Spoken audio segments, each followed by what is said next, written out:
আসসালামু আলাইকুম। অনেকে আসলে জানতে চান যে ডেনমার্কে একটা সিঙ্গেল স্টুডেন্টের প্রথম অবস্থায় মাসিক খরচ কত টাকা আসতে পারে। তো আজকে একদম আমি অ্যাকুরেট হিসাবটা আপনাকে দিয়ে দেওয়ার চেষ্টা করব। আপনি যদি সিঙ্গেল স্টুডেন্ট হয়ে থাকেন তাহলে প্রত্যেক মাসে আপনার সিট ভাড়া, মানে একটা রুমে 2 থেকে 3 জন থাকবে, এই একটা সিট আপনি পাবেন এবং এটার খরচ যাবে আপনার 3000 ক্রোন ম্যাক্সিমাম।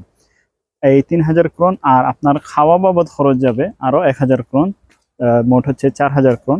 এবং আপনার ট্রাভেল বাবদ খরচ যাবে আরও 600 ক্রোন, হচ্ছে 4600 ক্রোন।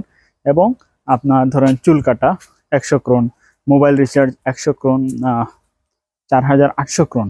এবং মনে করেন যে যদি টুকটাক অন্য কোনো খরচ থেকে থাকে তাহলে সব মিলিয়ে আর কি 5000 ক্রোন। তো 5000 ক্রোন একজন স্টুডেন্টের জন্য ম্যাক্সিমাম খরচ আমি বলা যায়। এখন আপনি এটা তো আর ম্যাক্সিমাম বলা যায় না, কারণ অনেকে আছে যে আমার 5000 না, আপনি চাইলে একদিনে 10,000 ক্রোনও খরচ করতে পারেন।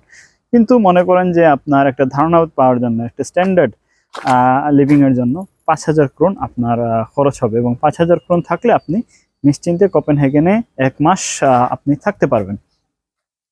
তো 5000 ক্রোনে কত টাকা হয়? 5000 ক্রোনে আমি যদি 20 টাকা করেও ধরি তাও হবে প্রায় 1 লাখ টাকা আর কি।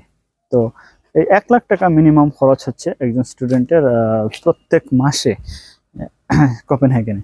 তো এই ছিল আজকের ভিডিও। আপনারা এইটা আমি বর্তমান 2025 সালের জুলাই মাসের হিসাব অনুযায়ী বললাম।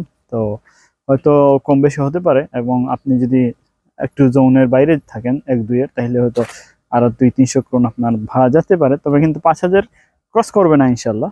এইটা আপনাদেরকে আমি বলে রাখতে পারি। তো ধন্যবাদ। আমার চ্যানেলটা আপনারা সাবস্ক্রাইব দিয়ে রাখবেন, কারণ আমি আসলে এত ভিউয়ের জন্য বা এত সুন্দর করে ভিডিও বানাতে পারি না। আমি জাস্ট অ্যাকচুয়াল সিনারিওটা আপনাদের সামনে তুলে ধরার চেষ্টা করি।